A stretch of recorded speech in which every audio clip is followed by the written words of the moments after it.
মৰমৰ তৃতীয়মান শ্ৰেণীৰ ছাত্ৰ-ছাত্ৰীসকল আজি তোমালোকৰ পৰিৱেশৰ পাঠ নং 6 আমাৰ যান-বাহন পাঠটি আমি আলোচনা কৰিম আৰু লগতে ইয়াৰ প্ৰশ্নোত্তৰবোৰ সমাধান কৰিম। ল'ৰা-ছোৱালীবোৰৰ কথোপকথনৰ পৰা যান-বাহনে আমাক কেনেধৰণে সহায় কৰে জানি লওঁ আহা। আৰু পাঠটো আগবঢ়াৰ আগতে যদি তোমালোকে মোৰ চেনেলটোত নতুনকৈ আহিছা তোমালোকে এটা সাবস্ক্ৰাইব কৰি দিবা আৰু বেল আইকনটো প্ৰেছ কৰি দিবা আৰু বন্ধুসকলৰ মাজত যিমান পাৰা ভিডিওটো শেয়াৰ কৰি দিবা আৰু যদি মোৰ ভিডিওটো ভাল লাগে তোমালোকে এটা লাইক কৰি দিবা। এতিয়া দেৰি নকৰি পেলাই আহাচোন আমাৰ আফৰিনেনো আমি পঢ়ো আহা। যোৱা দেওবাৰে গুৱাহাটীত থকা মামাহঁতৰ ঘৰলৈ মই ৰেলেৰে ফুৰিবলৈ গৈছিলো। কোন গৈছিল? আফৰিন গৈছিল। মামাই মোক নিউ গুৱাহাটীৰ ৰেল ষ্টেচনৰ পৰা নিবলৈ আহিছিল। গুৱাহাটীৰ ৰেল ষ্টেচনৰ পৰা আমি অটো ৰিক্সাৰে নিজৰা পাৰত থকা মামাহঁতৰ ঘৰ পালোগৈ। গতিকে ক'ত গ'ল বুলি কৈছে? গুৱাহাটীৰ ৰেল ষ্টেচনৰ পৰা অটো ৰিক্সাৰে নিজৰা পাৰত থকা মামাহঁতৰ ঘৰ। গতিকে তেওঁলোকৰ মামাৰ ঘৰ, আফৰিনৰ মামাৰ ঘৰ আছিল নিজৰা পাৰত দেই। দুপৰীয়া ভাত পানী খাই আবেলিলৈ মামাই তেওঁৰ মটৰ গাড়ীখনেৰে আমাক চিৰিয়াখানা দেখুৱাবলৈ নিলে। দুপৰীয়া ভাত পানী খালে আৰু আবেলি হোৱাৰ লগে লগে মামাই মটৰ গাড়ীৰে তেওঁলোকক অৰ্থাৎ কাৰেৰে তেওঁলোকক চিৰিয়াখানা দেখুৱাবলৈ নিলে। যাওঁতে বাটত থকা পেট্ৰল পাম্পৰ পৰা তেওঁ গাড়ীত পেট্ৰল ভৰাই ললে আৰু যাওঁতে কি ভৰালে? পেট্ৰল ভৰাই ললে। এয়া হৈছে আফৰিনৰ কথা। এইবাৰ আমি পঢ়িম শেৱালিৰ কথা। যোৱা বহাগত মোৰ বাইদেউৰ বিয়া হৈ গ'ল। বিয়ালৈ দিল্লীত থকা মোৰ খুৰাৰ ল'ৰা মহেশ ককাইদেউ আহিব পাৰিব বুলি ভবাই নাছিলো। গতিকে শেৱালিৰ খুৰাৰ ল'ৰা হৈছে মহেশ ককাইদেউ মানে মহেশ দাদা, কাৰণ তেওঁৰ ছুটি নাই বুলি জনাইছিল। কিন্তু সকলোকে আচৰিত কৰি উৰাজাহাজেৰে তেওঁ বিয়াৰ দিনা ওলালহি। মানে ছুটি নাই যদিও মাত্ৰ বিয়াৰ দিনটোৰ বাবে কি হৈ গ'ল? উৰাজাহাজেৰে আহিব পাৰিলেহি। গতিকে ভাবাচোন দিল্লীৰ পৰা অসমলৈ অহাটো কিমান দূৰৰ কথা। আমি যদি ট্ৰেইনেৰে বাছেৰে যাওঁ অন্তত 3 দিন 4 দিন লাগি যায়, কিন্তু সেই জায়গাত মাত্ৰ কেইটামান ঘণ্টাৰ ভিতৰতে কিন্তু কি আহি পালে? শেৱালিৰ দাদাই ককাইদেউ আহি পালে। দিল্লীৰ পৰা মাত্ৰ 3 ঘণ্টাৰ ভিতৰতে তেওঁ গুৱাহাটীৰ বৰঝাৰ বিমানবন্দৰত নামিলহি। গতিকে গুৱাহাটীত থকা বিমানবন্দৰটোৰ নাম তোমালোকে মনত ৰাখিবা। বিমানবন্দৰটোৰ নাম হ'ল বৰঝাৰ। প্ৰশ্ন আহিব পাৰে যে গুৱাহাটীত থকা বিমানবন্দৰটোৰ নাম কি? এয়া তোমালোকে কুইজ হিচাপেও তোমালোকে কেতিয়াবা প্ৰশ্ন সুধিব পাৰা। অৰুণ, এইবাৰ অৰুণে কি কৈছে? মোৰ দাদাই পঢ়া কলেজখন কপিলী নৈৰ সিপাৰে, কপিলী নদীৰ সিপাৰে বুলি কৈছে। এয়া ছবিত তোমালোকে দেখিবলৈ পাইছা। দাদাই সদায় নাৱেৰে নদী পাৰ হৈ কলেজলৈ অহা যোৱা কৰে। কলেজলৈ যে অহা যোৱা কৰে দেখিছানে কিমান কষ্ট? নাৱেৰেহে নদী পাৰ হয়। এদিন ময়ো দাদাৰ লগত নাৱত উঠি সিপাৰে থকা মাহীৰ ঘৰলৈ গৈছিলো আৰু অৰুণহঁতৰ মাহীয়েকৰ ঘৰ কপিলী নদীৰ সিপাৰে। এদিন মাহীয়েকৰ ঘৰলৈকো গৈছিল। নাৱত উঠি কি যে ভাল লাগিছিল। নিশ্চয় নাৱত উঠি খুব ভাল লাগে, হয়নে বাৰু?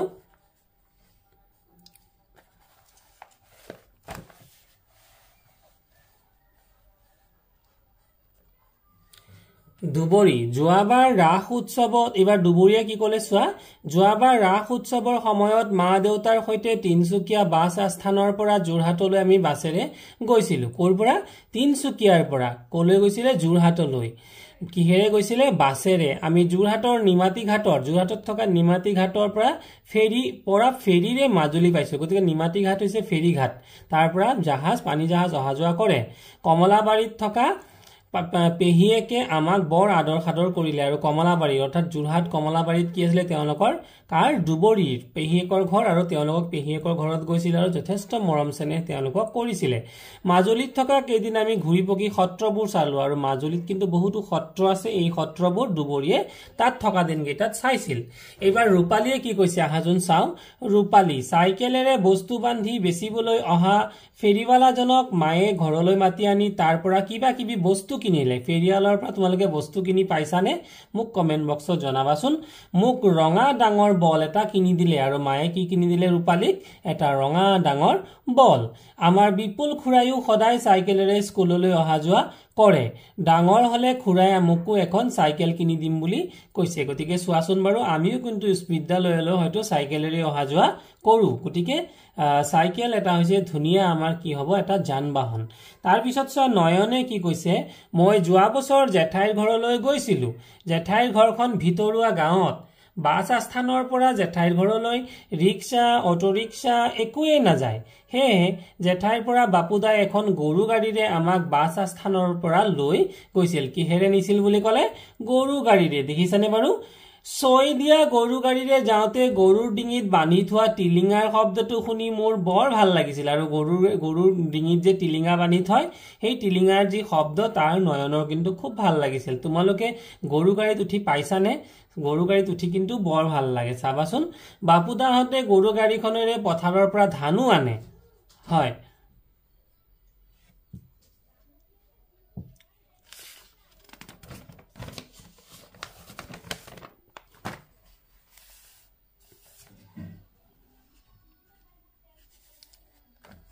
হিপিঠিত উল্লেখ কৰা আফৰিন শেৱালিহঁতৰ কথাখিনিৰ পৰা বুজিব পাৰি যে বিভিন্ন প্ৰকাৰৰ যান-বাহনৰ সহায়ত আমি বিভিন্ন কাম কৰিব পাৰো ইখন ঠাইৰ পৰা সিখন ঠাইলৈ বিভিন্ন কামত অহা যোৱা কৰিবৰ বাবে আমাৰ কিছুমান যান-বাহনৰ ব্যৱস্থা আছে উদাহৰণস্বৰূপে বাছ কেইটামান যান-বাহনৰ নাম মনত ৰাখিবা বাছ ৰেল অটোৰিক্সা চাইকেল উৰাজাহাজ নাও ফেৰী আদি এইবোৰ নিৰ্দিষ্ট আস্থানৰ পৰা আন ঠাইলৈ যায় হাট বজাৰলৈ বয় বস্তু অনা নিয়া কৰা দূৰ দূৰণিলৈ ফুৰিবলৈ যোৱা আদি বিভিন্ন কামত যান-বাহনৰ বৰ প্ৰয়োজন হয় কোনটো স্থান কোনখন গাড়ীৰ বাবে আস্থানি মিলোৱা আমাক আচলতে আস্থানি মিলাবলৈ দিছে এয়া ছবিখন চোৱাচোন এয়া হৈছে বাছ গাড়ী কোট আস্থানটোৰ নাম কি হ'ব বাছ গাড়ী আস্থান হ'ব বাছ স্থান এইটো ছবিৰ লগত এই ছবিটোৰ লগত মিলিব তাৰ পিছত এয়া হৈছে ট্ৰেইনৰ লগত মিলিব মানে ষ্টেচন ৰেলৱে ষ্টেচন হয়নে ৰেল ষ্টেচনৰ লগত মিলিব গতিকে এইটোৰ লগত আস্থানি মিলাব লাগিব এইটো আৰু উৰাজাহাজৰ লগত মিলিব এইটো চোৱা এই স্থানটোক কোৱা হয় বিমানবন্দৰ আৰু ইংৰাজীত কোৱা হয় এয়াৰপোৰ্ট এখন ঠাইৰ পৰা আন এখন ঠাইলৈ অহা যোৱা কৰা কাৰ্যক যাতায়াত বোলে আমি যে এঠাইৰ পৰা আন ঠাইলৈ অহা যোৱা কৰো সেই কামটোকে কি বুলি কোৱা হয় যাতায়াত বোলে যেনে ধৰা তোমালোকে ঘৰৰ পৰা যদি কোনো দূৰণিত ফুৰিবলৈ যোৱা বা কৰবালৈ যোৱা তেতিয়াহ'লে তাক কি বুলি ক'ব তলৰ ছবিকেইখন চাই যান-বাহনসমূহৰ নাম লিখিবলৈ দিছে গতিকে প্ৰথমৰ যান-বাহন যি আমি চিনি পাইছো এয়া হৈছে গৰু গাড়ী নহয়নে বাৰু দ্বিতীয় যান-বাহন হৈছে স্কুল বাছ বা বাছ আৰু তৃতীয় যান-বাহনটো হৈছে পানী জাহাজ আৰু চতুৰ্থ যান-বাহনটো হৈছে এটা উৰাজাহাজ কম দূৰত্বৰ ঠাইলৈ ৰিক্সা চাইকেলেৰে অহা যোৱা কৰা হয় ঘোঁৰা গাড়ী ঠেলা গাড়ী আদিৰে বয় বস্তু অনা নিয়া কৰা হয় বাছত উঠি দূৰৰ ঠাইলৈ যাব পাৰি তেনেদৰে বয় বস্তু দূৰলৈ ট্ৰাকেৰে কঢ়িওৱা হয় কিহেৰে কঢ়িওৱা হয় ট্ৰাকেৰে মালবাহী ৰেল গাড়ীৰে বহুত দূৰলৈ বয় বস্তু অনা নিয়া কৰিব পাৰি ডাঙৰ নদী আৰু সাগৰত জাহাজ চলাচল কৰে জাহাজেৰে মানুহ আৰু বয় বস্তু কঢ়িওৱা হয় গতিকে জাহাজেৰে কি কঢ়িওৱা হয় মানুহ কঢ়িওৱা হয় লগতে বয় বস্তু কঢ়িওৱা হয়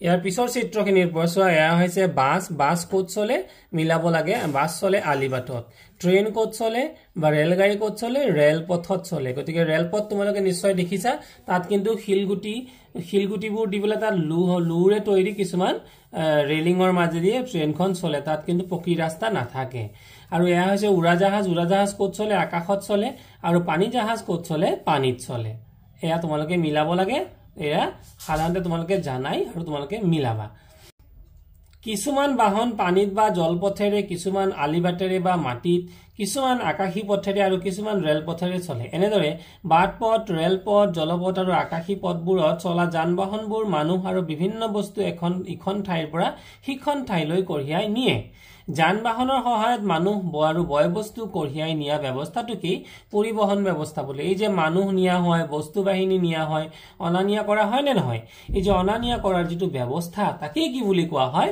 পৰিবহন ব্যৱস্থা গতিকে পৰীক্ষাত প্ৰশ্ন আহিব পাৰে পৰিবহন ব্যৱস্থা কাক বোলে গতিকে তোমালোকে লিখিবা যান-বাহনৰ সহায়ত মানুহ আৰু বয় বস্তু কঢ়িয়াই নিয়া ব্যৱস্থাটোক পৰিবহন ব্যৱস্থা বোলে ইয়াৰ পিছত আমাৰ বিভিন্ন ধৰণৰ কিছুমান গাড়ী যিবোৰ সাধাৰণতে আমি যাত্ৰী হিচাপে নাযাও কিন্তু বিভিন্ন কামত ব্যৱহাৰ কৰা হয় আসোচন প্ৰথমখন গাড়ী 108 তোমালোকে সকলোৱে চিনি পোৱা ইয়াক এম্বুলেন্স বুলি কয় নহয়নে বাৰু বগা আৰু নীলা ৰঙৰ এখন গাড়ী যত নেকি ৰোগী গণনা কৰা হয় হস্পিটেলৰ পৰা এখন হস্পিটেলৰ পৰা বা গৃহৰ পৰা হস্পিটেললৈ লৈ যোৱা হয় তাৰ পিছত আছিল অগ্নি নিৰ্বাপক গাড়ী কৰবাত জুই লাগিলে অগ্নি নিৰ্বাপক গাড়ী ব্যৱহাৰ কৰা হয় যত নেকি বিভিন্ন ইয়াতে পানীৰ টেংকি হিচাপত পানী ইয়াতে ভৰাই থোৱা থাকে তাৰ পিছৰ গাড়ীখন হৈছে পানী যোগান ধৰা গাড়ী আমি কৰবাত যেতিয়া পানী ওয়াটাৰ সাপ্লাই প্ৰয়োজন হয় তাতে কিন্তু কি হয় এই গাড়ীৰে পানী যোগান ধৰা হয় তাৰ পিছৰ গাড়ীখন আছিল ৰঙা ডাকঘৰৰ ৰঙা গাড়ী হয়নে বাৰু চিত্ৰটো দেখিলে তোমালোকে মন কৰিব পাৰিবা এয়া ডাকঘৰৰ সিম্বল বা ডাকঘৰৰ চিন ইয়াতে গাড়ীখনত অকা আছে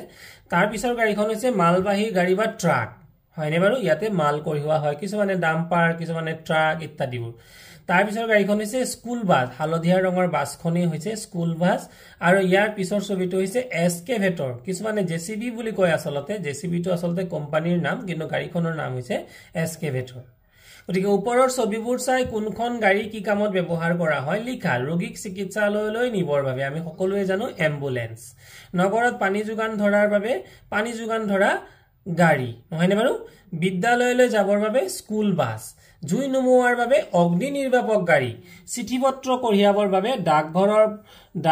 ডাকঘৰৰ ৰঙা গাড়ী আৰু বস্তু কঢ়িওৱাৰ বাবে মালবাহী গাড়ী বা ট্ৰাক আমাৰ ইয়াৰ পিছতে আছিল আমাৰ প্ৰশ্নবোৰ এয়া হৈছে প্ৰশ্নবোৰ তোমালোকে দেখা পাইছা গতিকে একে একে আমি প্ৰশ্নবোৰ সমাধান কৰিবলৈ যত্ন কৰিম হয়নে বাৰু আৰু প্ৰথমতে আমি প্ৰশ্নবোৰ সমাধান কৰো আহাচোন গতিকে আমাৰ এই পাঠটোত আমাৰ যানবাহন পাঠটো পাঠ নং 6 গতিকে ইয়াতে কি প্ৰশ্ন আছে প্ৰথম প্ৰশ্ন আছিল তিনিখন যানবাহনৰ নাম লিখা তিনিখন যানবাহন হ'ল বাছ ৰেল আৰু উৰাজাহাজ তোমালোকৰ অঞ্চলত কি যানবাহনৰ সুবিধা আছে আমাৰ অঞ্চলত থকা যানবাহনবোৰ হৈছে bus rail auto rickshaw cycle আদি প্ৰাণীয়ে টনা দুবিধ যানবাহনৰ নাম লিখা প্ৰাণীয়ে টনা দুবিধ যানবাহন হ'ল গৰু গাড়ী আৰু ঘোঁৰা গাড়ী হাট বজাৰলৈ বস্তু অনা নিয়া কৰিবৰ বাবে ব্যৱহাৰ কৰা তিনিবিধ যানবাহনৰ নাম অৰ্থাৎ বজাৰলৈনো মানে বস্তু বাহিনী কেনেকৈ অনা হয় তেনেকুৱা দুখন বা তিনিখন যানবাহনৰ নাম লিখিব লাগে হাট বজাৰলৈ বস্তু অনা নিয়া কৰিবৰ বাবে ব্যৱহাৰ কৰা যানবাহন হ'ল